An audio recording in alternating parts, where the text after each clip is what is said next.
The family courtroom had fallen so silent that even the air conditioning sounded loud. The judge looked, "Mrs. Eleanor Brooks," he said gently. "Before I make my ruling, I have one question." Across the room, her the oldest son stared at the polished floor. Her daughter twisted the wedding ring. The youngest son folded his arms as if he were the one being wronged. The judge continued, "After everything that's happened, if your children asked for your forgiveness today, would you give it?" Eleanor closed her eyes. For a long moment, no one breathed. When she finally answered, every person in the courtroom turned toward her. But to understand why her words left strangers wiping tears from their faces, you have to go back 8 years, to a little white house on the outskirts of Waco, Texas. At 82 years old, Eleanor Brooks still woke before sunrise. Old habits had outlived almost everything else.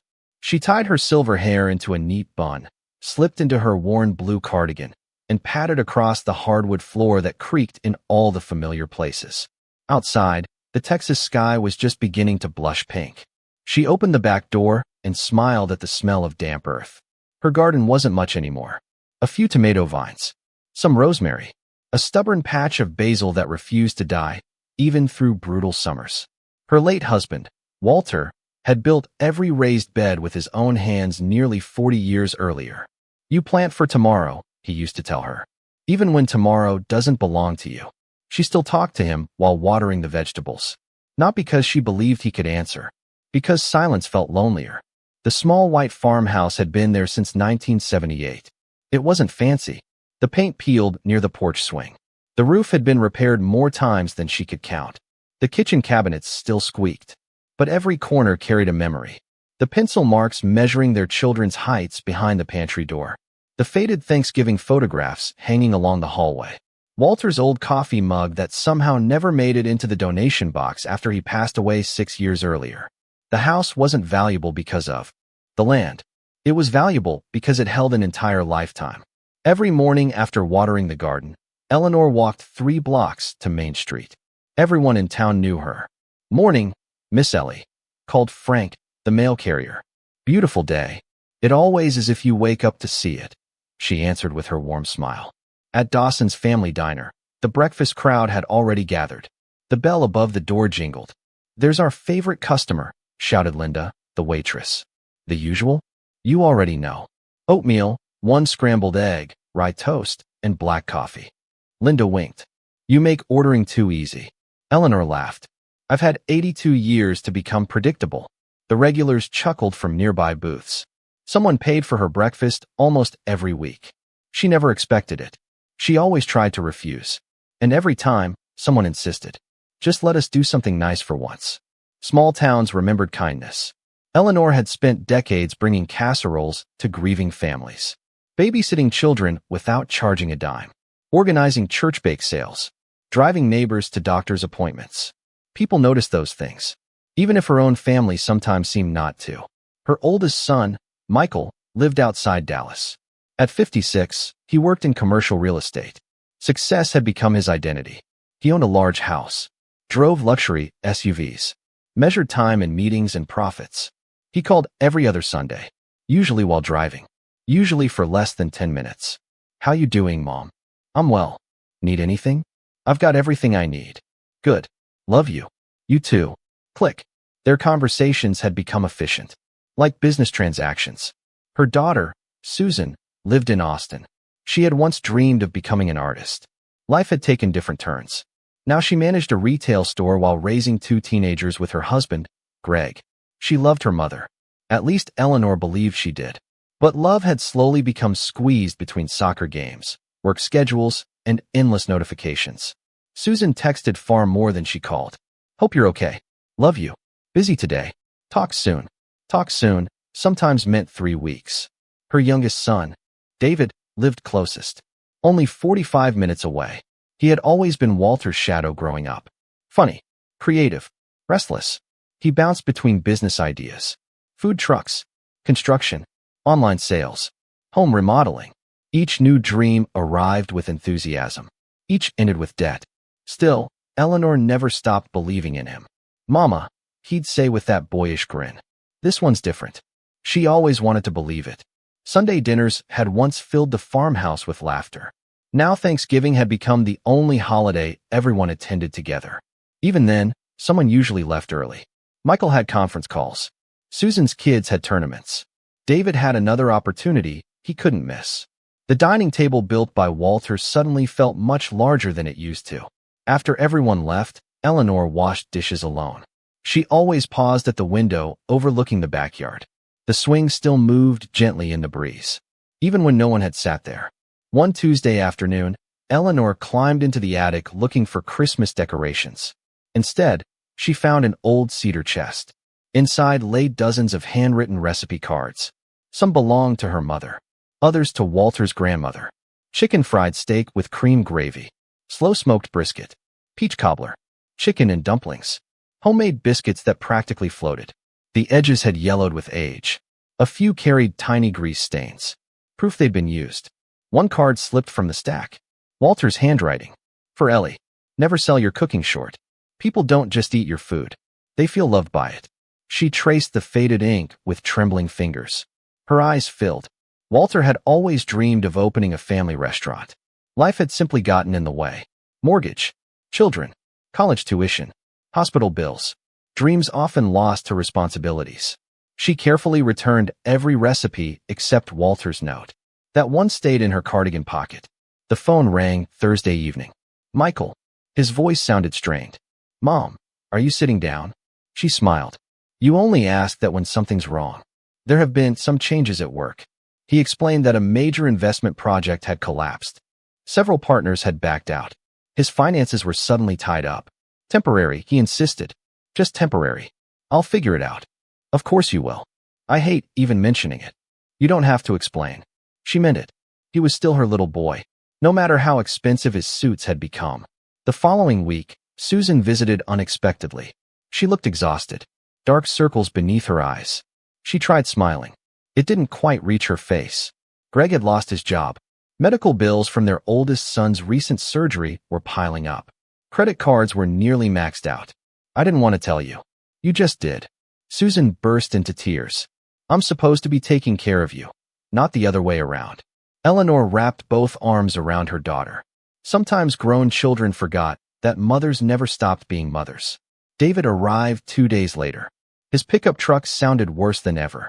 He paced the living room before finally speaking. The bank turned me down. For what? A business loan. What kind of business? A barbecue restaurant. Eleanor blinked. A restaurant. I've got a great concept, Mama. His eyes lit up. Texas comfort food. Family recipes. Real homemade cooking. Something about those words made Eleanor instinctively touch the recipe card inside her pocket. You'd love it. I probably would. I just need someone to believe in me. He laughed awkwardly. Guess the bank doesn't. After he left, Eleanor sat alone on the porch until sunset. For the first time in years, she felt something heavier than loneliness. She felt helpless. 3 children, 3 different lives, 3 different storms, each trying so hard not to ask her for help. She rocked slowly in Walter's old porch swing. The wood creaked beneath her. Her eyes drifted toward the little white farmhouse glowing under the golden Texas evening. She remembered Walter's words from decades ago. This house isn't just lumber. It's our promise that family will always have somewhere to come home. She looked at the worn porch rails. The flowering crepe myrtle Walter had planted the year Susan was born. The kitchen window where she'd watched her children race across the yard every summer. Then she whispered into the empty evening. I'm sorry, Walter. The decision forming quietly in her heart would change every one of their lives. None of them, not even Eleanor herself, could imagine the price that promise was about to demand.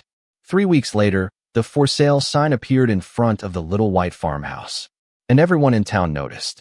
Eleanor had lived there for 44 years. People didn't just recognize the house. They recognized the woman who lived inside it. The woman who shoveled her elderly neighbor's driveway during winter. The woman who brought homemade pies to firefighters after long shifts. The woman who sat beside grieving families at church because she believed no one should face pain alone. So when the sign appeared, questions spread quickly. Linda from Dawson's Family Diner was the first to ask. She placed Eleanor's coffee in front of her and lowered her voice. Miss Ellie, is everything okay? Eleanor smiled politely. Everything is exactly where it needs to be. Linda studied her face. That answer sounded like something Eleanor would say when she didn't want anyone to worry. You're not moving, are you? Eleanor looked out the window. The morning sun reflected off the farmhouse roof in the distance. I think sometimes a home finishes its purpose. Linda frowned. How can a home finish its purpose? Eleanor wrapped both hands around her coffee cup. When the people you built it for need something more than memories. Linda didn't know what to say, because somehow, Eleanor had answered everything without explaining anything. The truth was, Eleanor had already made her decision. She had met with a realtor. She had reviewed the paperwork. She had sat at her kitchen table and signed documents with a hand that shook more than she wanted to admit. The farmhouse was worth much more than she expected.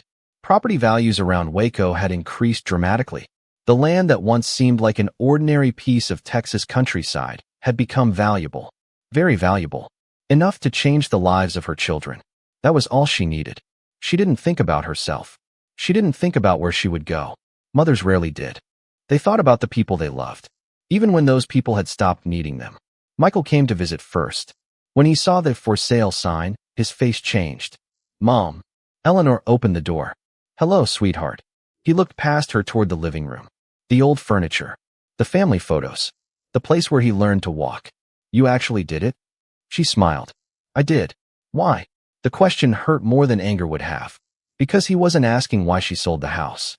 He was asking why she made such a big decision without telling him. Eleanor invited him inside. They sat across from each other at the kitchen table. The same table where she had helped him with homework. The same table where he announced he got accepted into college. The same table where Walter had carved their children's initials underneath. I know you've been struggling, Eleanor said. Michael looked away.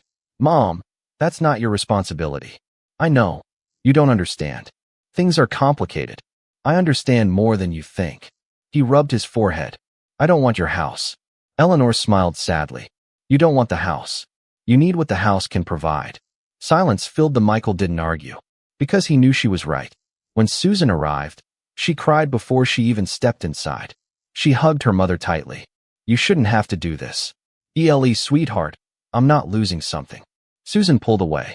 You're losing your home. Eleanor looked around. The walls. The photographs, the memories. Then she looked back at Susan. No one can sell memories. Susan wiped. How are you always so calm? Eleanor smiled. I spent my whole life preparing for my children to leave. But not like this. No. That answer was honest. David reacted differently. He was the last one to find out. When he arrived, he didn't cry. He didn't hug H, he just stared at the papers sitting on the counter. You're selling the house? ELE for us. For family. His jaw tightened. Mom, you don't have to rescue me. I know. Then why are you doing it? Because Eleanor saw something in his eyes. Not anger. Shame. The kind of shame people feel when they belly. She walked closer. Because. I love you. David looked down. I haven't made you very proud. Her expression softened. David, I mean it. He swallowed hard. Michael became successful. Susan built a family. And me? He laughed bitterly. I'm for Eleanor, touche. Your father once spent 3 years trying to repair a broken tractor.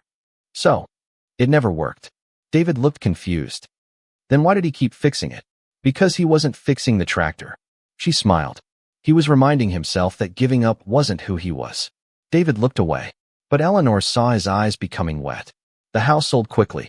Faster than anyone. The buyer was a young couple from Houston who planned to build on the property. They were excited. They talked about children, gardens, a place to create memories. Eleanor listened, and strangely, that made leaving easier. The house wasn't disappearing. Another family would love it. Another child would run through the hallway. Another couple would sit on the porch and watch Texas sunsets. A home was never really owned. The final morning arrived. Eleanor packed one suitcase.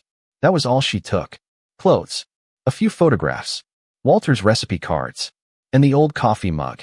Michael arrived with his truck. I'll help you move. Eleanor smiled, thank you. But he looked uncomfortable. Where are you going exactly? She picked up her suitcase. I found a small apartment. How small? Small enough. Mom. She interrupted gently. Michael, please don't worry. But he did worry. For a moment. Then his phone rang. He got a business call.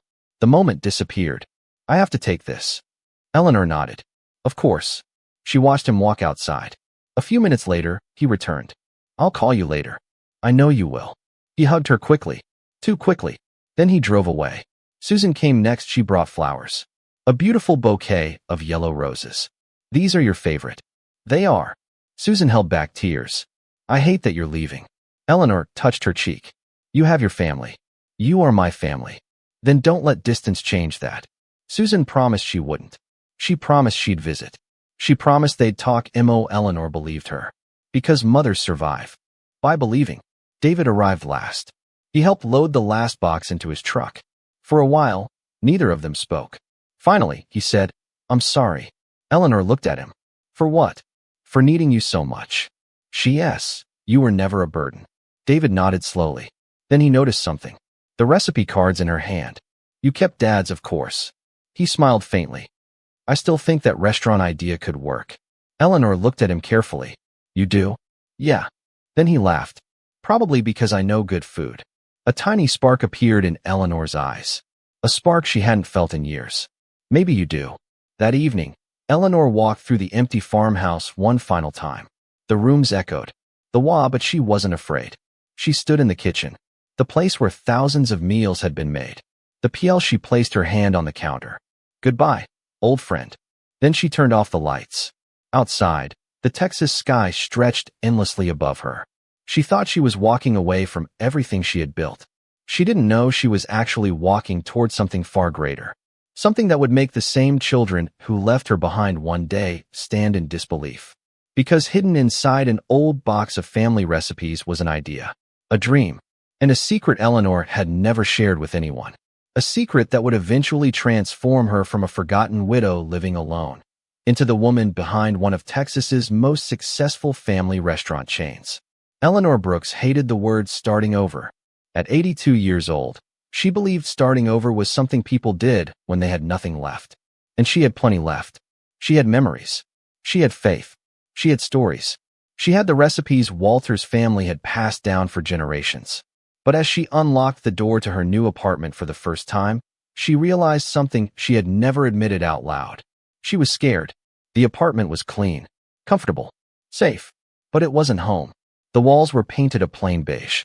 The kitchen was small enough that she could touch both counters without taking a step. The windows looked out over a parking lot instead of the garden where Walter planted roses every spring. She placed her suitcase beside the couch and stood there quietly. For 44 years, she had known where everything belonged. Now she had to learn how to live in a place where nothing knew her name.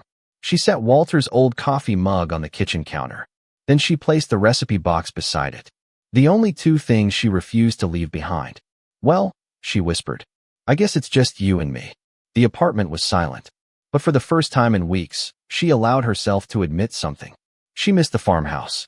She missed the sound of the wooden floors. She missed opening the back door every morning. She missed knowing that somewhere in the world, there was a place that belonged to her. The money from the house sale changed everything for Eleanor's children. At least, that's what she hoped. Michael used his portion to stabilize his business. The investment company that nearly collapsed recovered. Within months, he was back wearing expensive suits, attending meetings, and appearing confident to everyone around him. But confidence was not the same as peace. Because every time he looked at his bank account, he remembered where the money came from. His mother's home. The place he grew up. The place he once promised he would take care of. A promise he had quietly broken. Susan paid off medical bills. She caught up on overdue expenses. Her family could finally breathe. For the first time in months, she slept through the night without calculating numbers in her head. But whenever she visited a store and saw something her mother would love, she felt a strange sadness. She had spent years saying she was too busy, too overwhelmed, too exhausted. Then suddenly she had time. But now she wasn't sure if she had waited too long. David invested in his barbecue restaurant idea. This time, he approached it differently. He created a business plan. He studied food costs. He talked to restaurant owners. He stopped chasing quick success. He started building something. And every night, while testing recipes, he thought about his mother. About the way she had believed in him when he didn't believe in himself. The way she looked at him like he was still the little boy who brought home a perfect drawing from kindergarten. Not the grown man who had failed again and again. He kept one thing from her. He was terrified. Because if this dream failed, he didn't know if he could face her. 6 months passed. Eleanor created a new routine. Every morning, she walked to a nearby community center. She joined a senior cooking group. At first, she only went because she needed somewhere to be. Then something unexpected happened. People started asking about her recipes. One afternoon, she brought homemade peach cobbler. The room went quiet after the first bite. "Oh my goodness," one woman said. "What is in this?" Eleanor laughed. "Peaches." "No." The woman shook her head. "There is something else." Eleanor smiled. "Love." Everyone laughed. But they knew she wasn't joking. A few weeks later, a woman named Maria attended the cooking group. Maria was 38 years old, a single mother, recently divorced, trying to raise 2 children while working long hours at a grocery store. Unlike many people Eleanor met, Maria didn't pretend everything was fine. She carried exhaustion openly. One afternoon, while everyone else packed up, Eleanor noticed Maria sitting alone. "You all right?" Maria forced a smile. "I'm okay." Eleanor raised an eyebrow. She had 8 decades of experience recognizing that answer. "No, you're surviving." Maria looked surprised. "What? There's a difference." For some reason, those words broke through. Maria looked down. "I just feel like I'm failing everyone." Eleanor sat beside her. "Do you know what my husband used to say?" "What?" "People don't fail because they fall." She smiled. "They fail when they stop getting back up." Maria looked at her. "Your husband sounds wise." "He was. Eleanor nodded. "He passed away." "I'm sorry." "Don't be." Eleanor smiled. "He gave me 53 wonderful years." Maria noticed something. The sadness was there, but it wasn't the kind that destroyed her. It was the kind that proved she had loved deeply. One afternoon, while cleaning her apartment, Eleanor found the old recipe card again. Walter's handwriting. "For Ellie. Never sell your cooking short." She read it several times. Then something happened. Something small. Something she almost ignored. Her phone rang. It was David. "Hey, Mama." "Hello, sweetheart. I need your opinion." "About what?" There was hesitation. "My restaurant." Eleanor smiled. "Your barbecue place?" "Yeah." "What's wrong?" "Nothing is wrong." She laughed. "David, I know you." He sighed. "Okay, maybe something is wrong." "What happened?" "I've been testing recipes.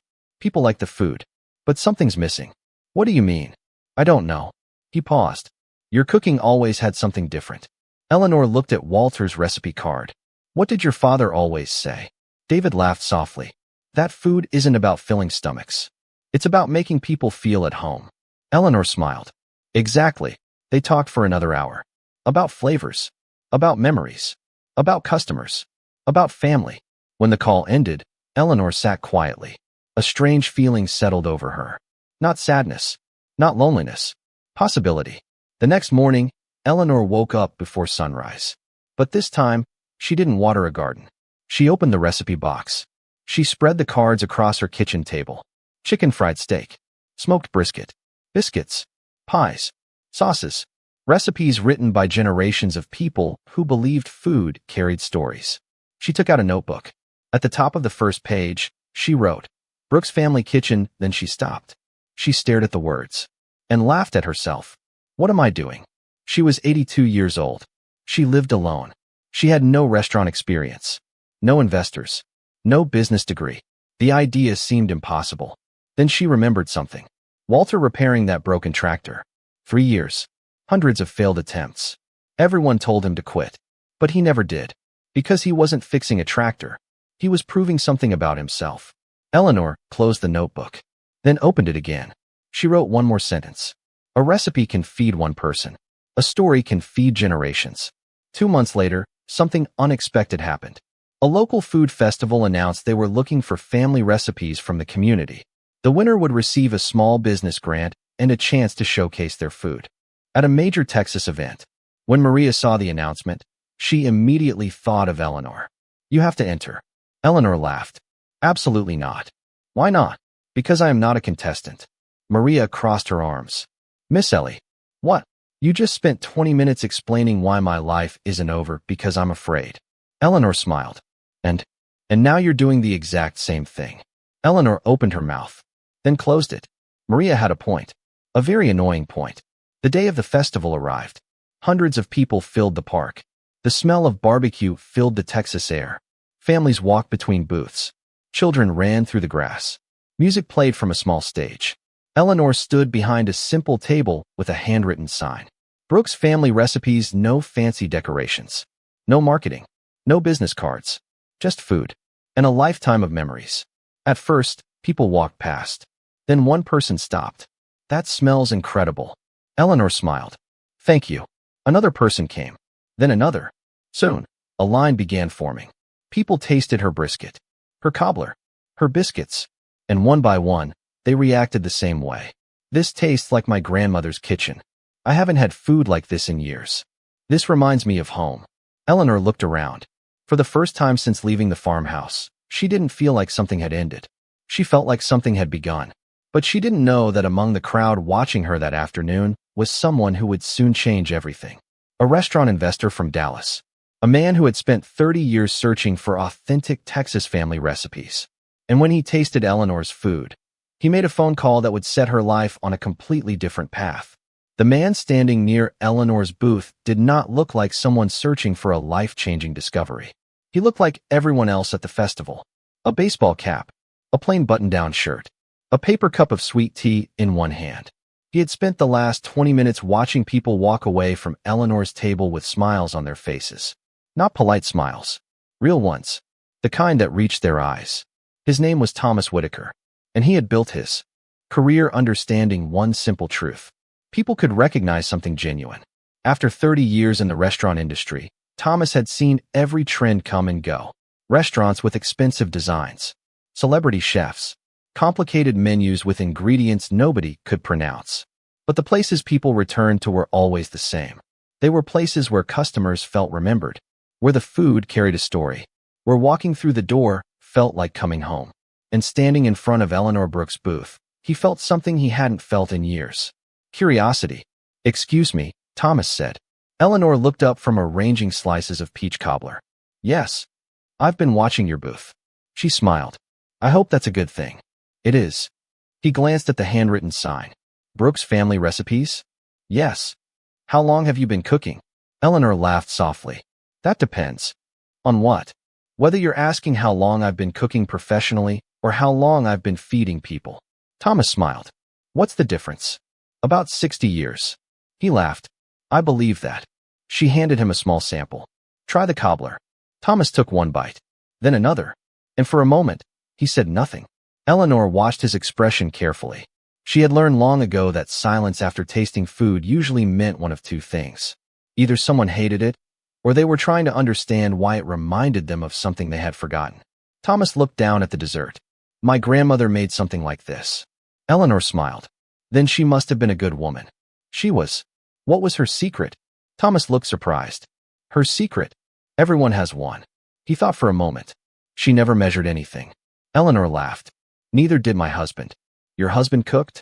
He tried. Thomas smiled. Was he good? Not always. She looked toward the crowd. But he always made people feel welcome. That answer stayed with Thomas. He introduced himself. He explained that he owned several restaurants across Texas. Not huge corporate chains. Family restaurants. Places built around tradition. I've been looking for something, he said. Eleanor tilted her head. Something? A feeling. She smiled. That sounds hard to find. It is. Thomas looked at her table. How did you learn these recipes? Eleanor touched the old recipe cards beside her. Family. Your parents. Some. She paused. My husband's family too. And why are you here today? The question caught her off guard. Because the honest answer was complicated. She wasn't there for money. Not really. She wasn't there for fame. She wasn't even there because she thought she could build a business. She was there because something inside her refused to believe her story was finished. I suppose, she said slowly, I wanted to see if something that mattered to my family could matter to someone else.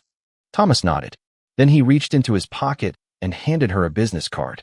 I would like to talk. Eleanor looked at the card. Thomas Whitaker. Restaurant development. Dallas, Texas. About what? About possibilities. She smiled. I am 82 years old. I noticed. I don't think you understand. Thomas looked directly at her. I think I understand more than you think. Eleanor did not call him. Not immediately. For 2 weeks, the business card sat beside Walter's recipe box. She moved it 3 times. First to the kitchen counter, then to the table, then back to the counter. Every time she looked at it, She felt two emotions fighting inside her: excitement and fear. The excitement belonged to the young woman she used to be, the woman who dreamed, the woman who believed impossible things could happen. The fear belonged to the 82-year-old widow who knew life could take things away. Starting something new meant risking disappointment, and Eleanor had already lost enough. Maria noticed the card. Of course she did. Maria noticed everything. You haven't called him. Eleanor looked up from peeling potatoes. Who? Maria pointed. The restaurant man. Eleanor sighed. I don't know if it's a good idea. Why? Because I'm being realistic. Maria smiled. Miss Ellie, you spent 44 years taking care of everyone else. And now you're pretending realism is the reason you're afraid. Eleanor raised an eyebrow. You sound like my daughter. Is that a compliment? Sometimes. They laughed. But later that evening, after Maria left, Eleanor sat alone at the kitchen table. She picked up the business card. Then she looked at Walter's old note. Never sell your cooking short. She picked up the phone. Thomas answered on the second ring. Mrs. Brooks, you remember me? I remember everyone who makes me believe in something again. Eleanor smiled. I have a question. Go ahead. What exactly did you want to discuss? There was a pause. Then Thomas answered. I think your recipes could become something bigger. Eleanor looked around her small apartment. Bigger? A restaurant? She laughed. A genuine laugh. Mr. Whitaker. Thomas, I think you may have confused me with someone younger. He laughed. Actually, I think that's exactly why I'm calling. What do you mean? Most people chase success because they want to prove something. He paused. You don't seem like you're trying to prove anything. Then what am I doing? I think you're trying to share something. Those words touched her. Because they were true. The meeting took place at a small coffee shop outside Waco. Thomas arrived with paperwork. Eleanor arrived with recipes. They spent 3 hours talking. Not about profits. Not about expansion. Not about money. They talked about people. What kind of atmosphere she wanted. What kind of customers she hoped to serve. What kind of memories she wanted families to create.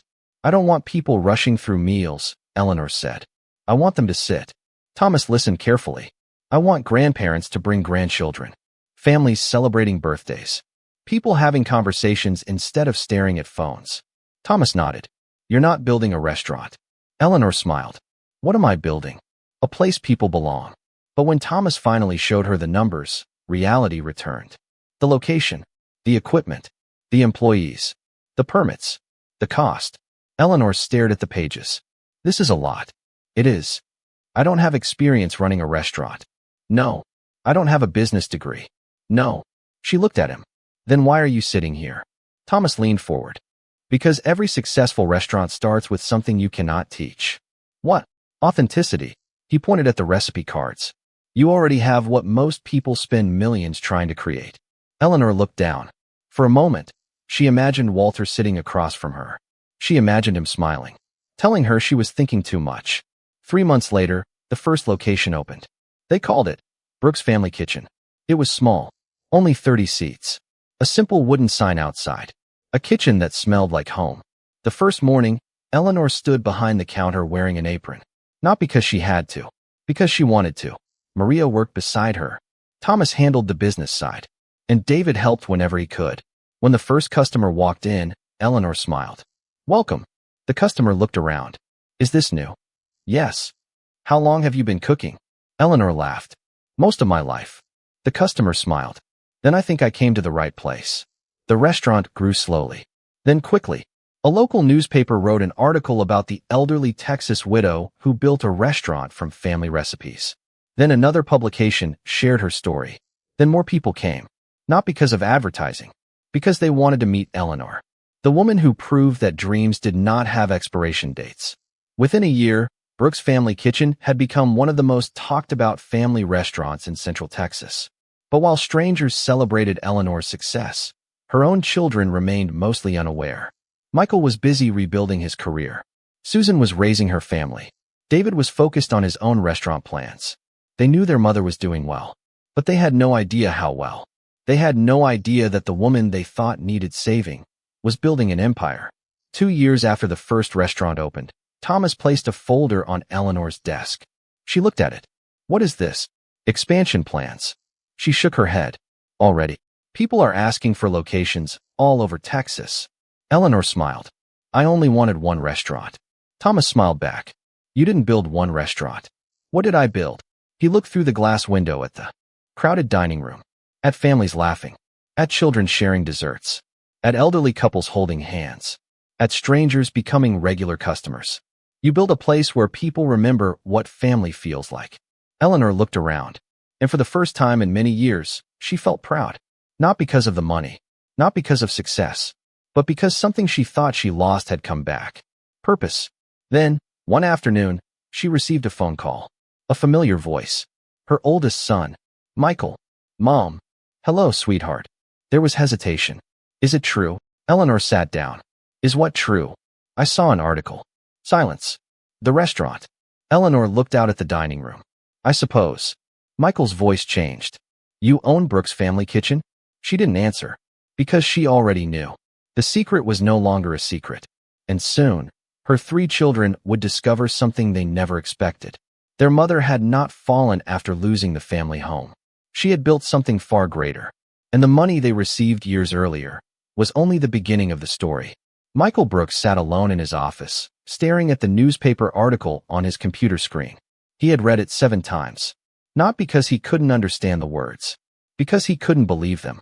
82-year-old Texas widow builds beloved restaurant empire from family recipes. The photograph showed his mother standing outside the newest Brooks family kitchen location. She was smiling. Really smiling. Not the polite smile she used when she didn't want people to worry. Not the gentle smile she gave her children when she was hiding exhaustion. This was different. She looked alive. Behind her stood a crowd of customers. Families. Children. Grandparents. People who had never met Eleanor Brooks, but somehow looked at her like she was someone important. Michael leaned back in his chair. The office around him suddenly felt cold. For years, he had thought of his mother as someone fragile. Someone who needed protection. Someone who had sacrificed everything and deserved a quiet retirement. But the woman in that photograph didn't look like someone who needed saving. She looked like someone who had finally found herself. And that realization hurt. Because deep down, Michael knew something he didn't want to admit. He had not been there to see it happen. The first person Michael called was Susan. She answered after 3 rings. Hey, Michael. Did you see the article? There was a pause. What article? He sent it to her. Less than a minute later, he heard her reaction. Oh my God. The words came out quietly. Not with excitement.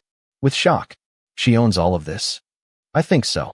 Susan scrolled through the article. 3 locations? 4. 4. Michael looked back at the screen. There's another one opening next month. Neither of them spoke. Because suddenly, both remembered the same moment. Their mother standing in the empty farmhouse. The last day. The suitcase. The quiet goodbye. Susan whispered. She never told us. Michael closed his eyes. Maybe she tried. The sentence hung between them. Because both knew what he meant. Maybe she had tried. Maybe they had been too distracted to listen. David found out differently. He was preparing dinner at his small barbecue restaurant when one of his employees showed him the article. Hey, isn't this your mom? David looked at the screen, then froze. His employee laughed. Dude, your mom is famous. But David wasn't laughing. He stared at the picture. His mother, wearing an apron, standing beside a restaurant that was larger than anything he had ever imagined. He read the story carefully. The interviews. The history. The details. One sentence caught his attention. Eleanor Brooks credits her late husband Walter and her children's belief in her as the foundation of her success. His eyes stopped there. His children's belief. David swallowed. Because he knew the truth. He had believed in her. But he hadn't shown it enough. That evening, the 3 siblings had a group call. Something they rarely did anymore. Not because they disliked each other. Because life had pulled them in different directions. Michael appeared first. Then Susan. Then David. For a few seconds, nobody spoke. Finally, Susan broke the silence. We need to talk to Mom. David nodded. Yeah. Michael looked uncomfortable. I already called her. The other 2 looked surprised. What did she say? Susan asked. She was polite. That answer said everything. David looked down. She wasn't angry? No. That's worse. Nobody disagreed. They decided to visit Eleanor together. Not because they wanted anything. Not because they needed money. Not because they had some problem to solve. For the first time in years, they wanted to see their mother. Really see her. The drive to Waco felt longer than usual. Michael drove. Susan sat beside him. David followed behind in his truck. Each person carried their own memories. Michael remembered being 10 years old, coming home upset after losing a baseball game. His father had told him failure was part of growing. But his mother had made his favorite dinner that night. She never asked if he won. She asked if he had fun. Susan remembered being 16 and crying after her first breakup. Eleanor had sat beside her on the bedroom floor for hours. No advice. No judgment. Just presence. David remembered being 25, sitting on the porch after his first failed business. He expected disappointment. Instead, his mother brought him coffee. "You know what I like about you?" she asked. He had laughed. "What?" "You keep trying." At the time, he thought she was comforting him. Now he realized she was describing him better than he described himself. Brooks' family kitchen was busier than they expected. The parking lot was full. Families walked through the doors. A small line formed near the entrance. Michael parked and stared. "This is bigger than I thought." Susan nodded. "Me too." David smiled sadly. "Of course it is." They entered together. Immediately, they noticed something. The restaurant wasn't fancy. There were no expensive decorations. No luxury design. Just warmth. Wooden tables. Family photographs. A wall covered with handwritten notes from customers. "Thank you for making us feel at home. Best meal I've had in years. My children loved sitting here with me. This place reminds me of my grandmother." Then they saw her, Eleanor, standing behind the counter, laughing with customers. A young employee asked her a question. She answered. A family waved goodbye. She remembered. Their names. Their children's names. Their favorite desserts. Michael watched quietly. His mother wasn't just running a restaurant. She was doing what she had always done, taking care of people. When Eleanor finally noticed them, she stopped. For a moment, nobody moved. Then she smiled. "Well," she walked toward them. "I wasn't expecting all three of you." Susan immediately hugged her. "Longer than usual." "I'm sorry." The words came out before anything else. Eleanor held her daughter. "Sweetheart." "No." Susan pulled back. "I need to say this." Her eyes filled. "I thought I was too busy." A tear fell. "I thought there would always be more time." Eleanor gently touched her face. "Come here." They hugged again. Michael stood quietly. He had always been the practical one. The one who solved problems. The one who avoided emotional conversations. But now he couldn't avoid this. "Mom." Eleanor looked at him. "I should have called more." She smiled. "You called." "Not enough." "No." The honesty surprised him. Eleanor continued. "But I know you loved me." Michael looked down. "Did you?" She nodded. "Yes." "Even when we left you?" The restaurant suddenly felt silent. The question was finally spoken. The one everyone had avoided. Eleanor looked at her oldest son. "You didn't abandon me because you stopped loving me." She paused. "You got lost in your own lives." Michael's eyes became wet. "And I let you." "No, Mom. You were my children." She smiled sadly. "I spent my whole life making sure you could stand on your own." She looked around the restaurant. "Maybe I forgot to teach you that sometimes people still need to stand beside each other." David had been quiet. Too quiet. Eleanor noticed. She always noticed. "David." He looked at her. "I saw the article. I figured. You really did it." She smiled. "We did it." He shook his head. "No." He looked around. "This is you." Eleanor reached for his hand. "No." She squeezed it. "This is everyone who believed." David laughed softly. "I was one of those people." "You were. Even when I failed. Especially then." That broke something inside him. Because David had spent years believing love had to be earned. His mother had. Spent years proving it didn't. That night, after closing, Eleanor sat with her children in the empty restaurant. For the first time in years, the four of them were together without rushing. No meetings. No schedules. No excuses. Just family. They talked for hours. About the restaurant. About Walter. About the farmhouse. About everything they had lost. And everything they still had. But before they left, Michael asked the question that had been sitting in his mind all evening. "Mom." "Yes." "Why didn't you tell us?" Eleanor looked at the old recipe box sitting on the counter, then at the three faces in front of her. "I wanted to know something." "What?" "If I succeeded." She paused. "Would you come because you were proud of me?" The room went silent. "Or because you needed something from me?" No one had an answer. Because that question hurt more than any accusation. And Eleanor wasn't finished. She reached into the cabinet and pulled out an old envelope. One she had kept hidden for years. "I never showed you this." Michael looked confused. "What is it?" Eleanor placed it on the table. It belonged to your father. David stared at the envelope. Why does Dad's name appear on it? Eleanor looked at them. Because before he died, your father made me promise something. Something none of them knew. Something that would reveal the real reason Eleanor had sold the farmhouse. And why the restaurant was never just about food. She slid the envelope across the table.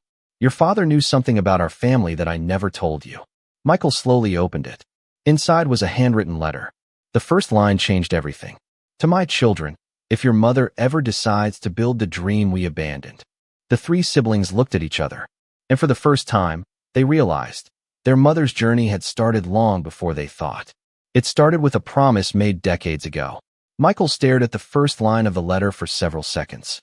His fingers tightened around the paper. He recognized his father's handwriting immediately. The slight slant of the letters. The way Walter always pressed harder on certain words. Even after 6 years, seeing that handwriting felt like hearing his voice again. Read it, Susan whispered. Michael looked at his siblings. For once, nobody wanted to rush ahead. Nobody wanted to be the first to speak. Because they all knew.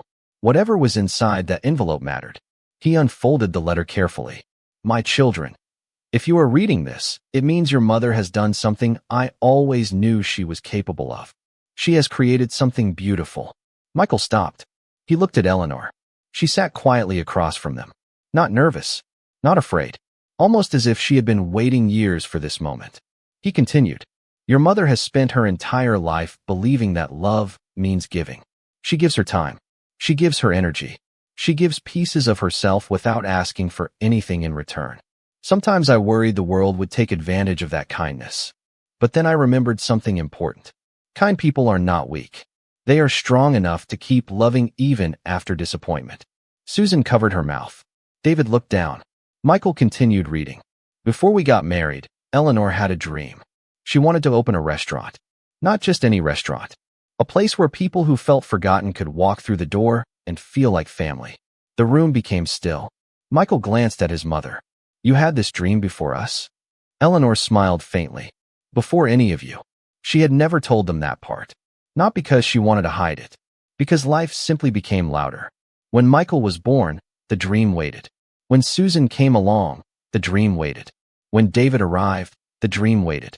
Children needed clothes. Bills needed paying. Life demanded attention. And somehow, without realizing it, Eleanor had become an expert at placing her own dreams at the bottom of the list. Walter had noticed.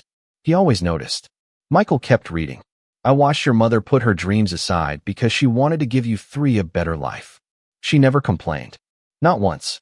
When money was tight, she found a way. When she was tired, she kept going.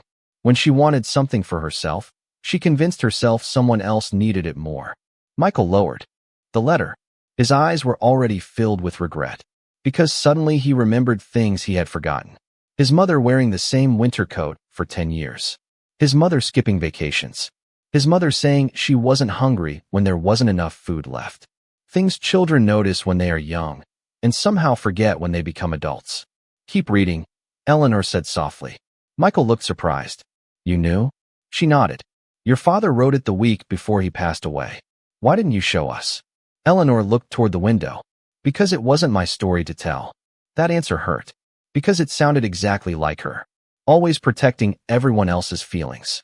Even when hers were the ones that needed protecting. Michael continued. After I am gone, I want you to understand something. Your mother does not need anyone to save her.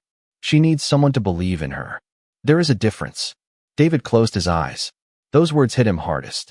Because he had spent years seeing his mother as someone who rescued him. He never considered that she might have dreams of her own. If Eleanor ever chooses to build that restaurant, stand beside her. Not because she needs your money. Not because she needs your approval. Because she spent her life standing beside you. The greatest gift you can give your mother is not repayment. It is presence. The final sentence was written alone. Don't wait until success reminds you how much someone means to you. Nobody spoke after Michael finished. The restaurant was completely quiet. Outside, cars passed along the street. Inside, for family members sat with decades of unspoken feelings between them. Finally, Susan whispered, Dad knew. Eleanor nodded. He always did. Why didn't you tell us about the restaurant dream? She smiled sadly. Because dreams change. Did yours? Eleanor looked around the restaurant. At the tables, the customers' notes, the photographs. No. A small smile appeared. It just waited. The next morning, the Brooks family had breakfast together before opening. Something that hadn't happened in years. Not a holiday. Not a rushed visit. Just an ordinary morning. And, somehow, ordinary felt extraordinary. David brought coffee. Susan brought homemade muffins. Michael brought flowers. Eleanor looked at the table. You're all acting suspicious. They laughed. It was the first real family laugh they had shared in a long time. Can a mother not enjoy breakfast with her children? Eleanor smiled. Of course she can. Then she pointed at them. But you three are terrible at pretending you don't have something to say. They exchanged looks. Michael finally spoke. We want to help. Eleanor immediately shook her head. No, we didn't mean financially. I know. We mean. He searched for the right words. Actually being there. Eleanor looked at him. The answer she had secretly wanted for years. Not money. Not gifts. Not apologies. Presents. Over the next several months, things began changing. Not quickly. Not perfectly. Real families rarely heal overnight. Michael started calling every Sunday. At first, the calls lasted 10 minutes. Then 20. Then an hour.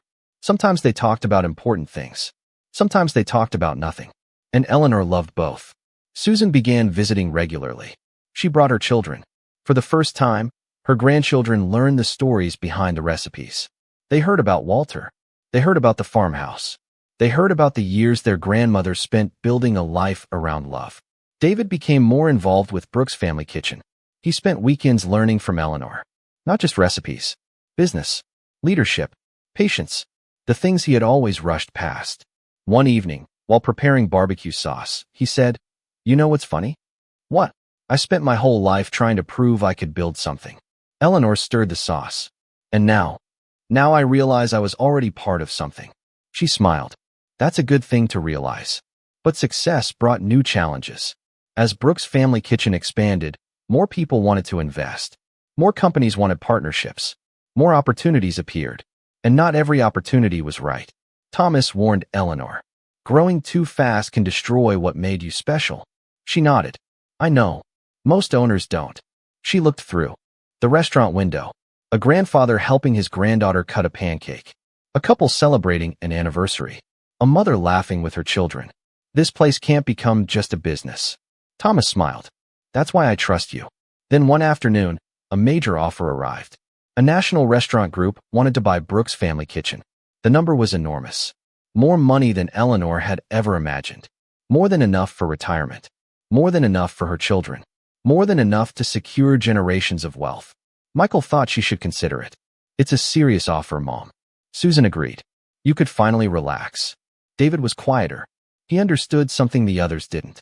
This restaurant was never about money. It was about meaning. Eleanor sat at her desk that night, staring at the contract. The number at the bottom of the page almost didn't look real. She thought about the farmhouse. She thought about Walter. She thought about the promise he had written. Then she looked at the recipe box. And something felt wrong. Because the company buying her restaurant didn't understand the most important ingredient. They saw a brand. Eleanor saw a family. The next morning, she called a meeting. Thomas, her children, the managers of each location. Everyone gathered around the same table where countless decisions had been made. Eleanor placed the contract down. I've made my decision. Everyone waited. She looked at them.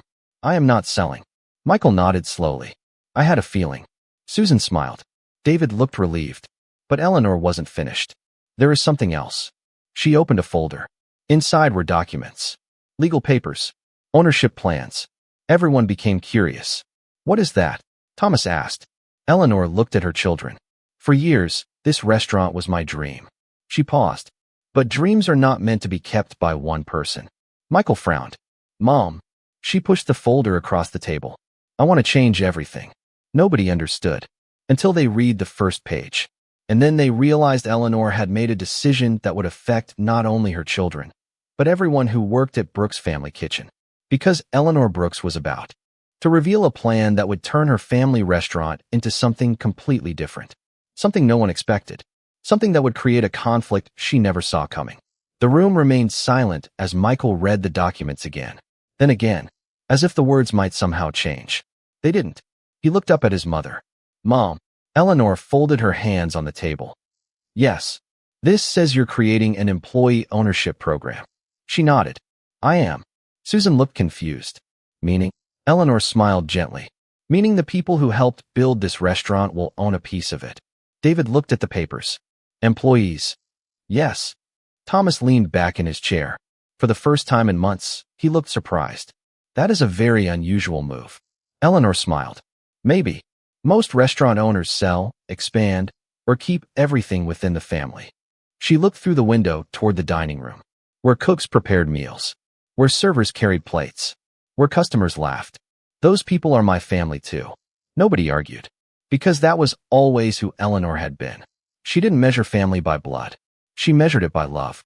The idea came from a memory from 40 years earlier. When Eleanor was 39 years old, she had worked part-time at a small restaurant outside Waco. The owner was an elderly man named Henry Collins. He wasn't wealthy. He wasn't famous. But everyone loved his restaurant. Because Henry knew every customer's name. He knew who liked extra gravy, who needed a quieter table, who came in every Friday after losing a spouse because they didn't want to eat alone. One day, Eleanor asked him why he spent so much time talking to customers. He smiled. Because people don't remember what you charged them. He wiped a glass. They remember how you made them feel. That sentence stayed with her. Years later, it became the foundation of Brooks' family kitchen. But not everyone understood her decision. Especially not Michael.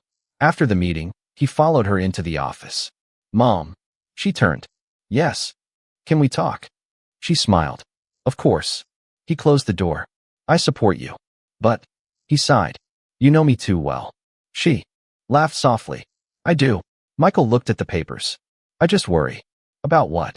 You worked your whole life for this. Eleanor tilted her head. What do you mean? You gave up your house. You gave everything to us. You started this business at 82. He shook his head. And now you're giving it away. Eleanor smiled. Michael. What? Do you think I built this because I wanted to have more? He didn't answer. Because he didn't know. She walked toward the window. When your father and I dreamed about a restaurant, we never talked about being rich. We talked about people. We talked about a place where someone having the worst day of their life could sit down and feel cared for. She turned back. Money was never the dream. Michael looked away. Because he realized something. He had spent his whole life chasing security. And his mother had spent hers creating meaning. That evening, Michael had dinner with Eleanor. Just the two of them. No business. No paperwork. No discussions about restaurants. Just mother and son. They sat at a small table near the kitchen. Eleanor brought him a plate of food. You still eat too fast. Michael laughed. You still notice everything. That's my job. Your job. Being your mother. The answer was simple, but it carried decades behind it. Michael slowed down, then quietly said, I remember when Dad got sick. Eleanor stopped. It was a subject they rarely discussed. Michael continued. I was 28. She nodded. You were. I thought I had more time. Eleanor looked at him. We all did. I was busy building my career. You were young. I missed things. His voice cracked slightly. Doctor appointments. Some dinners. Days when he probably needed me. Eleanor reached across the table. Michael. I keep thinking about that. She squeezed his hand. Your father knew you loved him. How? Because he was your father. She smiled. Parents know. Michael looked down. Do you? Do I what? Know that we love you. The question was almost a whisper. Eleanor's expression softened. Yes. Even when we weren't there? She took a moment, then answered honestly. Sometimes love and presence are not the same thing. Michael nodded. That truth hurt, but it was necessary. Meanwhile, Susan faced her own realization. She was helping organize a community event at one of the restaurants when she met a young employee named Lily. Lily was 19, a college student working evenings. Susan watched her carefully. The girl was exhausted. Between classes and work, she barely had time to sleep. One night, Susan found Lily sitting alone after closing. You okay? Lily looked up. Yes. Susan smiled. Your grandmother must have taught you that answer. Lily laughed. What? The answer everyone gives when they're not okay. The young woman smiled. Maybe. Susan sat beside her. What are you studying? Business. Really? Yeah. I want to open my own bakery someday. Susan smiled. What stopped you? Lily shrugged. Money. Fear. The girl looked surprised. Maybe that too. Susan thought about her mother. About Eleanor. About all the dreams people bury because they assume life has passed them by. You know something? What? My mother started her dream at 82. Lily laughed. Seriously? Seriously. Susan smiled. So don't tell me you're too young to start. That conversation stayed with Susan, because she realized her mother's story wasn't just about their family. It was about everyone who had convinced themselves they were too late. As Brooks' family kitchen continued expanding, Eleanor became known beyond Texas. Not as a wealthy business owner. As a symbol. News outlets wanted interviews. Magazines wanted her story. People asked her about success. Her answer was always the same. Success is not how many people know your name. Success is how many people feel better because they met you. That message resonated. But with attention came criticism. Some people online questioned her decisions. One comment read, "An 82-year-old woman running a growing restaurant chain? Someone else is probably making the decisions." Another said, "This sounds like a publicity story, not reality." Eleanor rarely read those comments. But one day she saw them. Thomas noticed her expression. "You all right?" She smiled. "People have opinions. Does it bother you?" She looked at him. "No." Then she paused. "Maybe a little." Thomas nodded. "That's normal." Eleanor looked through the window. "I spent my whole life being underestimated." She smiled. "I suppose I should be used to it." Then came the biggest challenge.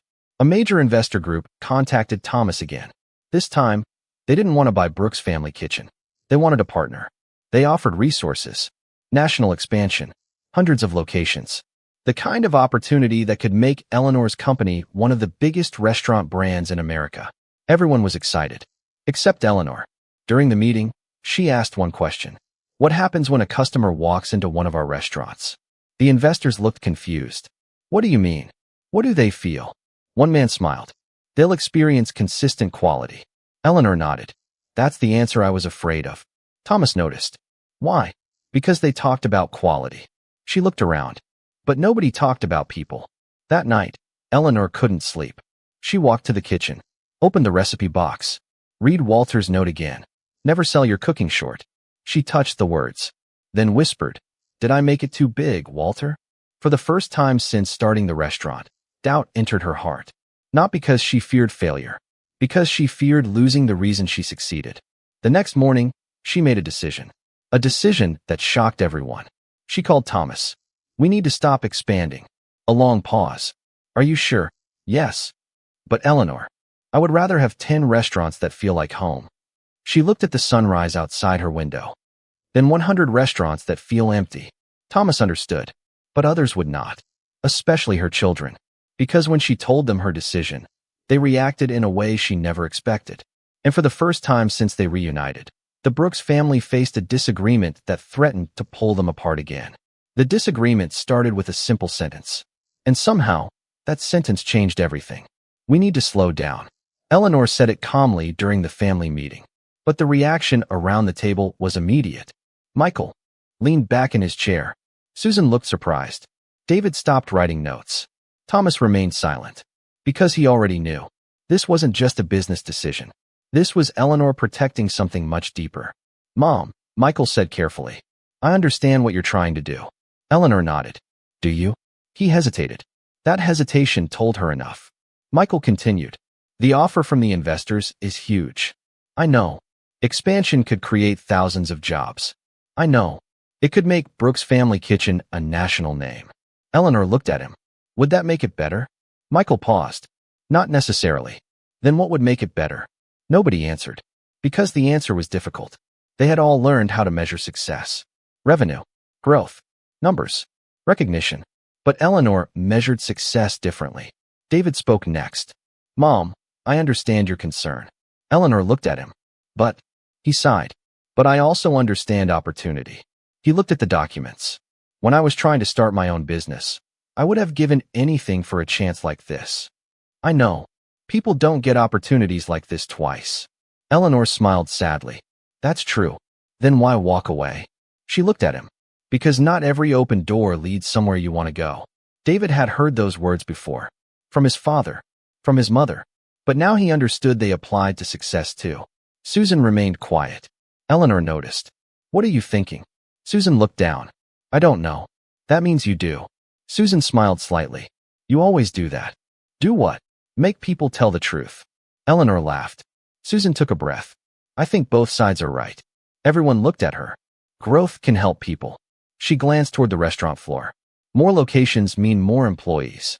More families supported. Then she looked at Eleanor. But I also know you. She smiled softly.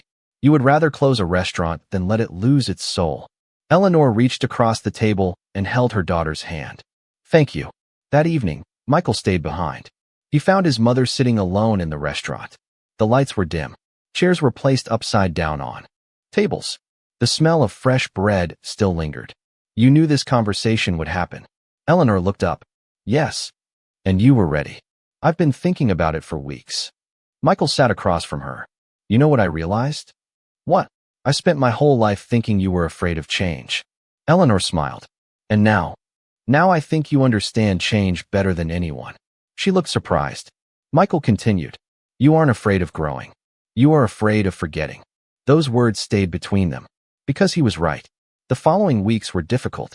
Not because the family fought, but because they disagreed. And disagreement was something they had avoided for years. Before, they had protected each other by staying silent. Now they were learning something harder. How to be honest. The investor group wanted an answer. Thomas warned Eleanor. They won't wait forever. I know. They have other opportunities. I know. You aren't worried? Eleanor smiled. I have been poor. I have been lonely. I have started over. She looked at him. But I have never regretted choosing people over money. Thomas nodded. That's why I knew you were different. Then an unexpected problem appeared. A former employee from one of Eleanor's restaurants contacted Thomas. Her name was Rachel. She had worked as a server for almost a year. She claimed one location manager had changed. Not officially, not dramatically, but enough. Employees felt pressured. Customers were becoming numbers. Staff members were leaving. Thomas investigated. What he found worried him. The restaurant was still profitable, but something important was disappearing. The feeling, the exact thing Eleanor had feared. When Thomas told Eleanor, she didn't become angry. She became quiet. How many employees left? 7 in 3 months. She looked down. And customers? Still coming. That's the dangerous part. Thomas nodded. Because numbers can hide problems. Exactly. A restaurant could be successful on paper and failing in reality. Eleanor visited the location herself. Without announcing it, she sat in a corner table. She watched. The food was good. The service was efficient. Everything looked perfect. But something felt different. Nobody laughed. Employees didn't talk with each other. Customers ate quickly and left. There was no warmth. No connection. No home. After lunch, she walked into the kitchen. The manager, Kevin, recognized her immediately. Mrs. Brooks. She smiled. Hello, Kevin.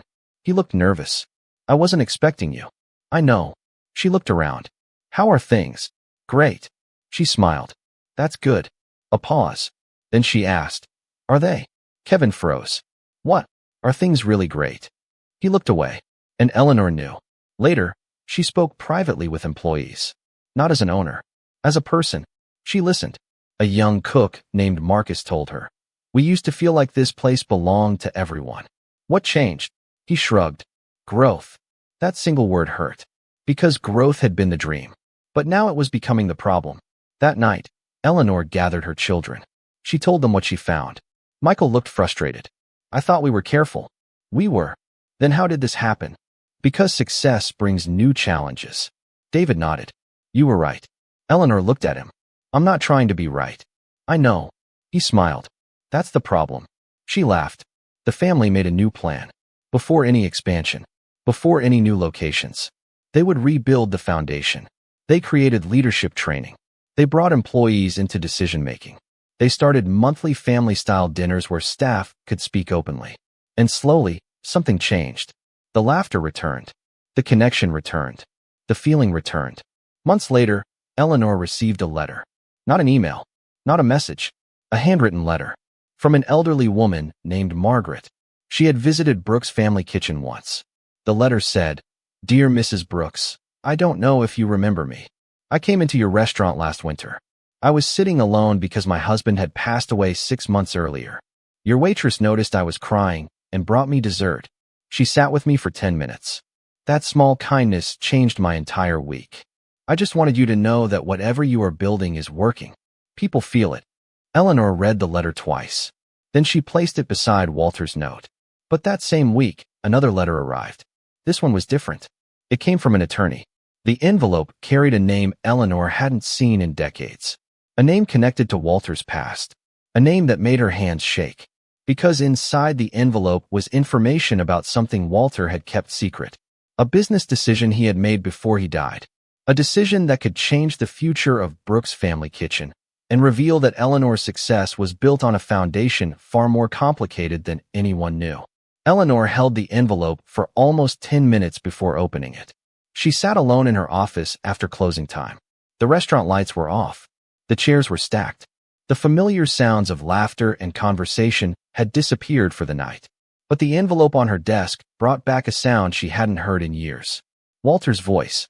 Not because he was speaking, because his memory was suddenly everywhere. She turned the envelope over. The return address belonged to a law firm in Dallas. At the top corner was a name. Harrison, Cole, and Whitman Attorneys at Law. She didn't recognize the firm, but she recognized the name written beneath it. Estate of Walter Brooks. Her heart skipped. Walter had been gone for 6 years. Why would anyone be contacting her now? Inside was a letter. The first page was simple. Mrs. Eleanor Brooks. My name is Jonathan Whitman. I represented your late husband, Walter Brooks, in several private business matters before his passing. Eleanor stopped. Business matters? She frowned. Walter had never mentioned hiring an attorney. He had worked as a mechanic for 30 years. He fixed farm equipment. He repaired trucks. He built things with his hands. He was not a businessman. At least, that's what she thought. She continued reading. Your husband requested that this information remain confidential until a specific condition was met. Eleanor's fingers tightened around the paper. A specific condition? That condition has now been met. Brooks' family kitchen has reached the level of success your husband hoped it would. She stopped reading. The room suddenly felt smaller. Hoped it would. She whispered the words. The next morning, Eleanor called Thomas. He arrived within an hour. One look at her face told him something was wrong. What happened? She handed him the letter. He read it carefully, then looked up. Eleanor.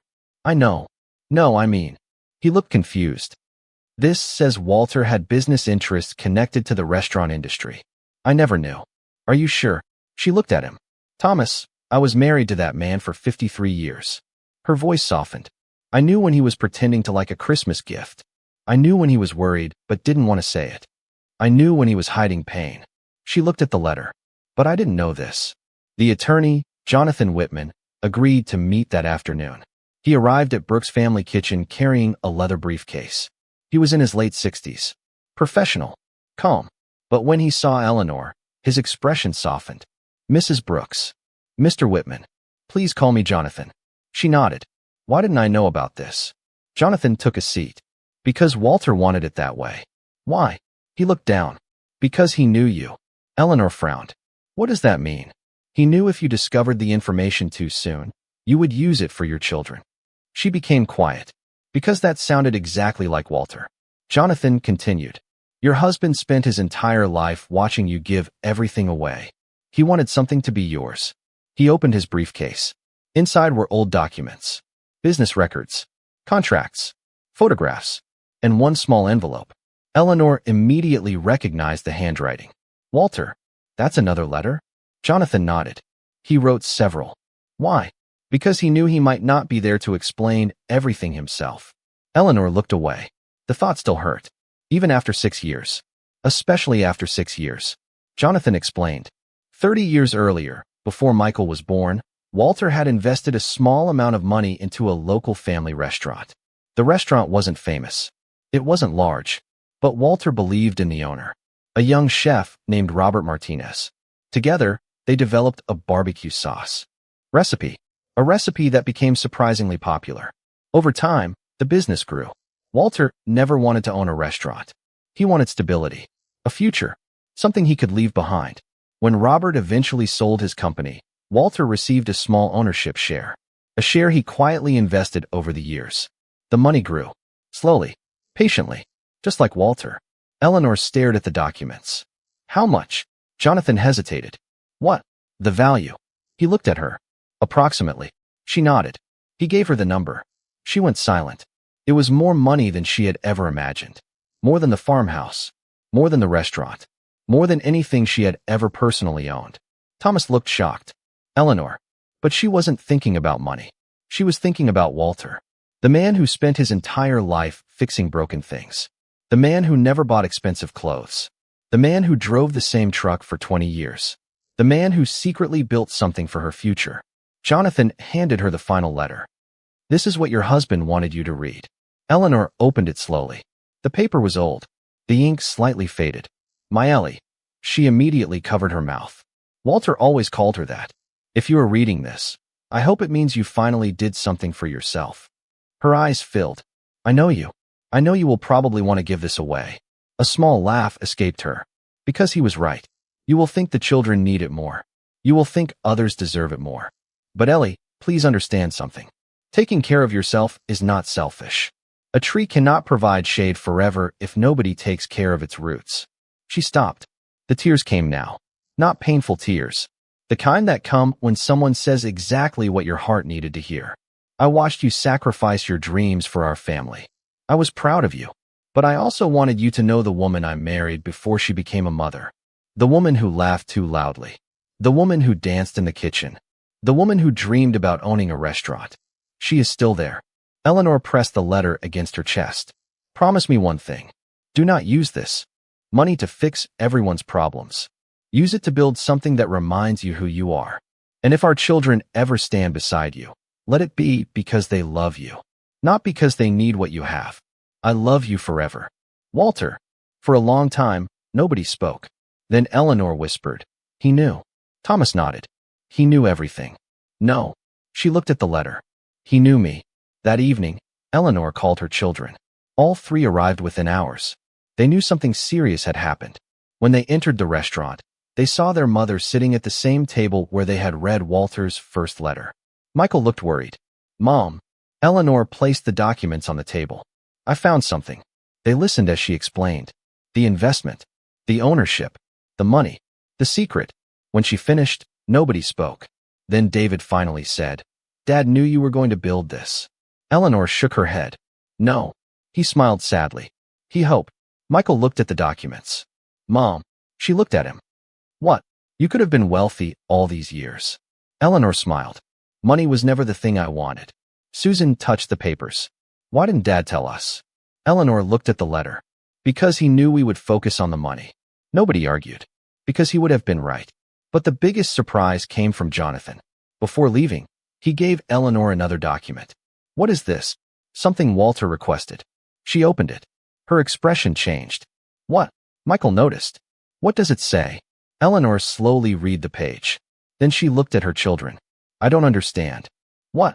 She handed the document to Michael. His eyes widened. Because Walter had left instructions. Not just about money. Not just about ownership. About the future of Brooks' family kitchen. And the condition was something none of them expected. The restaurant could only continue growing if the Brooks family agreed to something that would challenge everything they believed about success. Because Walter's final wish was not to create a wealthy family. It was to create a family that remembered what wealth was truly for. Hashtag chapter 10. The document was only 3 pages long. But to the Brooks family, it felt heavier than any contract they had ever signed. Michael read the first paragraph slowly. Then he looked up. I don't understand. Eleanor reached for the paper. Read it again. He did. This time, everyone listened. The condition Walter had placed on his investment was simple, but it challenged everything they had spent their lives believing. The money could not be used to create a traditional family empire. It could not be sold to the highest bidder. It could not become a tool for personal wealth. Walter's instructions were clear. The Brooks family legacy must always serve people before profit. And there was one final requirement. The next generation of leadership had to be chosen not by family name, but by character. The room went silent. David was the first to speak. So Dad didn't want us to inherit everything? Eleanor shook her head. No. Why? She looked at the letter. Because he knew something. What? Having the same last name doesn't automatically make someone the right person to carry a dream. The words landed heavily. Especially for Michael.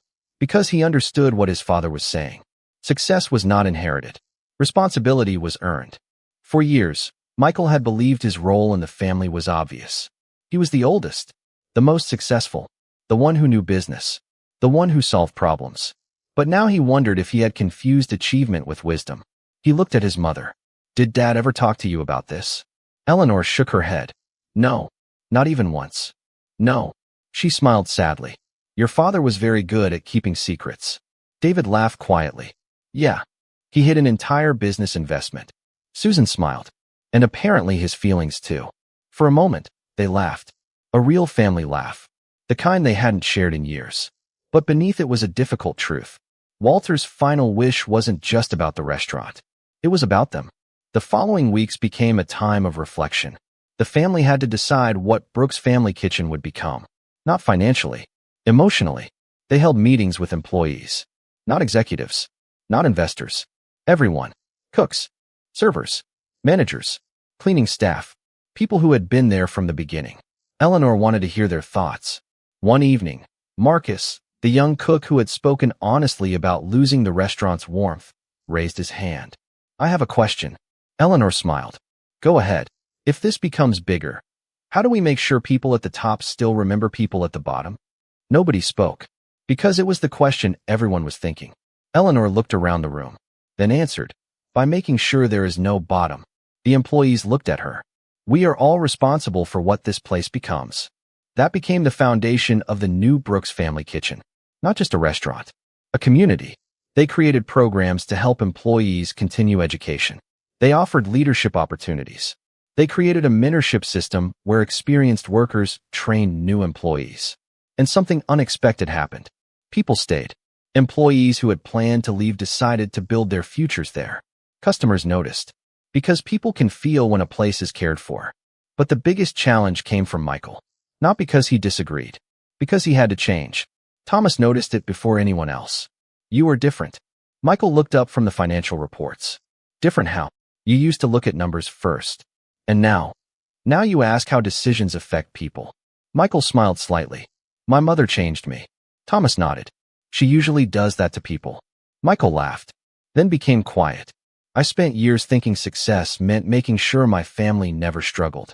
Thomas listened. "And now? Now I think success means making sure my family never forgets each other." Susan also changed. She began spending more time at the restaurants. Not managing, listening. She discovered something surprising. Her mother had not created a business. She had created a culture, a place where people felt valued. One afternoon, Susan watched a young employee comfort an elderly customer who was eating alone. The employee sat for several minutes, listening to stories about the customer's late husband. Susan smiled, because she recognized it. That was Eleanor. That was the same kindness her mother had shown for decades. It had spread. David faced the hardest personal challenge. His own restaurant. For years, he had dreamed of proving himself. But after seeing Brooks Family Kitchen grow, he realized something. He had been chasing success because he wanted people to believe in him. Especially his father. Especially himself. One evening, he told Eleanor, "I think I know why I failed so many times." She looked at him. "Why?" "I kept trying to build something people would admire. And now," he smiled, "now I want to build something people can trust." Eleanor hugged him, because that was the moment she knew her youngest son had finally found what he was looking for. Not a business, a purpose. A year passed. Brooks Family Kitchen continued growing, but differently, carefully, intentionally. They opened fewer locations, but every location carried the same feeling. Family photographs on the walls, employees who knew customers' names, recipes with stories behind them. And at every opening, Eleanor told the same story. About Walter, about dreams, about waiting too long, about believing life was over when it was actually beginning. Then came the day Eleanor received an invitation. A national business organization wanted to honor her as one of America's most inspiring entrepreneurs. The ceremony would be held in Dallas. Michael wanted her to attend. Susan insisted. David nearly bought her a new dress. Eleanor resisted all of them. "I am not wearing something uncomfortable just because strangers want to take pictures." Her children laughed. "Mom, what? You are impossible." She smiled. "Your father used to say the same thing." At the ceremony, Eleanor sat among business leaders decades younger than her. People with technology companies, investment firms, international brands. She felt out of place until the host introduced her. Tonight, we honor Eleanor Brooks, an entrepreneur who proved that the most valuable businesses are not built with money alone. They are built with meaning. The audience stood. Eleanor looked toward her children. Michael was crying. Susan was smiling. David was clapping, harder than anyone. And for a moment, she saw Walter. Not literally, but in every part of that moment. His belief, his love, his promise. After accepting the award, Eleanor stepped to the microphone. She looked at the crowd, then at her family. I used to think I was too old to begin again. She smiled. I was wrong. The audience listened. Age does not decide when your story ends. It only tells you how much wisdom you bring to the next chapter. She paused. But I learned something more important. Success is not about building something people remember. It's about building something that helps people remember what matters. That night, after the ceremony, Eleanor returned to her hotel room. On the table was Walter's letter. She kept it with her everywhere. She opened it one more time. The final sentence still carried the same power. Asterisk, do not measure your life by what you leave behind. Asterisk, asterisk, measure it by what continues because you were here. Asterisk, Eleanor smiled. Because she finally understood. The farmhouse was never the thing she lost. The dream was never the restaurant. The true legacy was the love she had spent a lifetime planting. And now, it was growing everywhere. But the next morning, Eleanor received a phone call that brought an unexpected problem. A legal challenge had been filed against Brooks' family kitchen. Someone claimed they had rights to the original family recipes. And if they won, everything Eleanor had built could be taken away. Hashtag chapter 11. The phone call came at 6:17 in the morning. Eleanor knew something was wrong before she answered. At 83 years old, she had learned that people rarely called before sunrise with good news. She reached for the phone on her nightstand. Hello, Mrs. Brooks. The voice belonged to Jonathan Whitman, the attorney who had revealed Walter's hidden investment. Eleanor sat up. Jonathan, what happened? There was a pause that made her grip the phone tighter. We received a legal notice yesterday. What kind of notice? A claim against Brooks' family kitchen. The room became quiet. Eleanor looked toward the small framed photograph beside her bed. Walter, still smiling after all. These years. What claim? Jonathan took a breath. Someone is claiming ownership rights to several of the original recipes. Eleanor felt a strange coldness move through her. That isn't possible. I know. Those recipes belong to Walter's family. I understand. They were passed down for generations. I understand, Eleanor. But his tone told her something. Understanding wasn't the same as solving. Within hours, the entire family gathered. The same restaurant office where they had celebrated victories now held a completely different atmosphere. Michael walked in first. Serious. Focused. Susan followed. Worried. David arrived last. Confused. What happened? Nobody answered immediately. Eleanor placed the legal papers on the table. David read the first page. Then his expression changed. What? Michael looked at him. Someone is claiming the recipes aren't ours. David shook his head. That's impossible. Susan looked at Eleanor. Who is making this claim? Jonathan answered. Robert Martinez's family. The name immediately caught Eleanor's attention. Robert, the man Walter had invested with decades earlier. The man whose barbecue sauce recipe had helped create the foundation of Walter's hidden business success. The Martinez family? Jonathan nodded. They believe Walter's original agreement did not transfer certain recipe rights. Eleanor stared at the documents. A painful realization appeared. The restaurant she built from love was now being challenged by a disagreement that started before she even knew it existed. The next few days were difficult, not because of the lawsuit itself, because of what it represented. For the first time since Brooks' family kitchen became successful, Eleanor felt something she hated.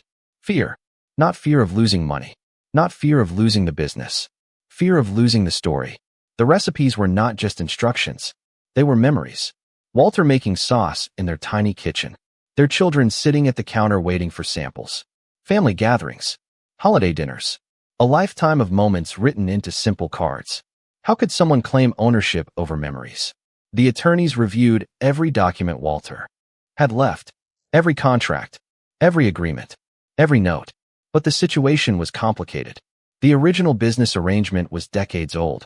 Some documents were incomplete. Some agreements had been verbal. Things that seemed simple between friends became complicated after people were gone. Jonathan explained. Walter and Robert trusted each other. Eleanor nodded. That's how they were. But trust is difficult to prove legally. She looked down. So kindness became a weakness. Jonathan shook his head. No. He looked at her. Kindness was never the weakness. He paused. Sometimes the world just forgets to protect it. The news eventually leaked. A local reporter called. Then another. People wanted answers. Was Brooks' family kitchen in trouble? Was the famous family recipe story falling apart? Online discussion started. Some people supported Eleanor. Others questioned the company. For the first time, the same attention that had helped her business grow became a burden. Michael became protective. We need to control the message. Eleanor looked at him. What message? The public needs to understand what's happening. She smiled sadly. Michael. What? The truth doesn't need a performance. He stopped. Because that was exactly the lesson his mother had taught him. David struggled the most. One evening, he found Eleanor sitting alone in the restaurant after closing. He sat beside her. You okay? She smiled. You sound like me. He laughed quietly. I learned from the best. They sat in silence for a while. Then David said, I keep thinking about Dad. So do I. He spent years building something quietly. Eleanor nodded. And now someone is trying to take it. She looked at him. No one can take what your father gave me. David looked confused. What do you mean? The recipes are important. She touched the old recipe box. But your father didn't leave me recipes. What did he leave you? She smiled. Proof that he believed in me. David looked away. Because he finally understood. Even if the recipes disappeared, the meaning behind them could not. The family decided not to fight publicly. Instead, Eleanor requested a meeting with the Martinez family. Everyone was surprised. Mom, Michael said carefully. Are you sure? Yes. What if they refuse? Then we will deal with that. But why meet them? Eleanor looked at him. Because before there were lawyers. She touched the documents. There were families. The meeting took place at a quiet restaurant outside Dallas. The Martinez family arrived with their attorney. Across the table sat Eleanor, her children, and Jonathan. For several minutes, nobody spoke. Then an older man stepped forward. His name was Daniel Martinez. Robert's son. He was around Eleanor's age. I know this isn't easy. Eleanor nodded. No, it isn't. Daniel looked at the recipe box sitting between them. My father loved your husband. Eleanor's expression softened. My husband loved your father. Daniel sighed. Then why are we here? Eleanor looked at him. That's what I want to know. Daniel explained his side. After Robert passed away, his children discovered old records suggesting their father believed certain recipes belonged to the Martinez family.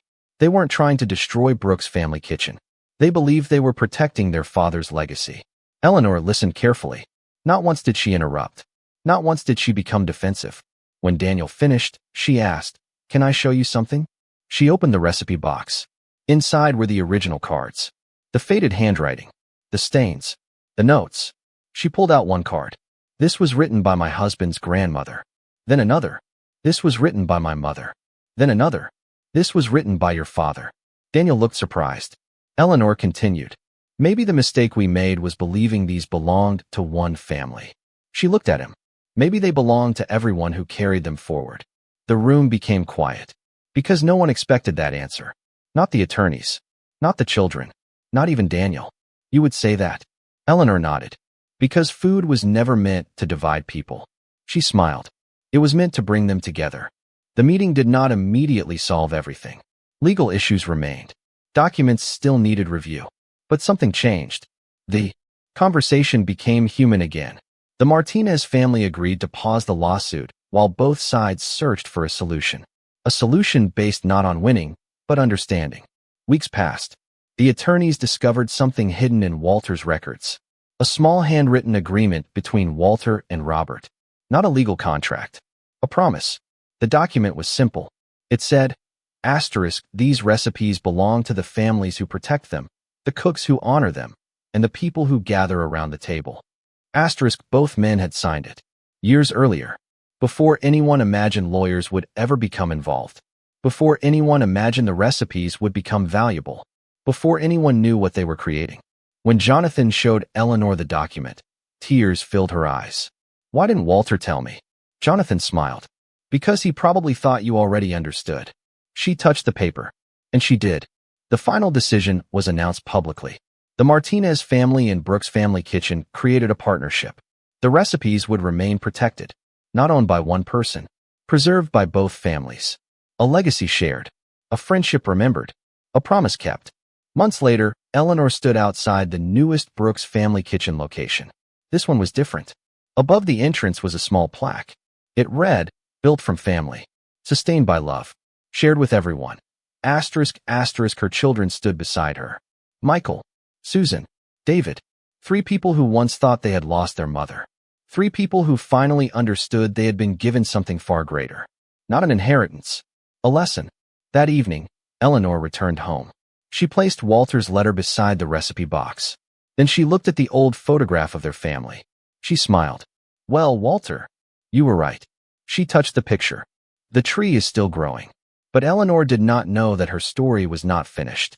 Because one final challenge was waiting. A challenge that would force her to answer the hardest question of her life. After everything she had built, who would carry the legacy when she was no longer there to guide it?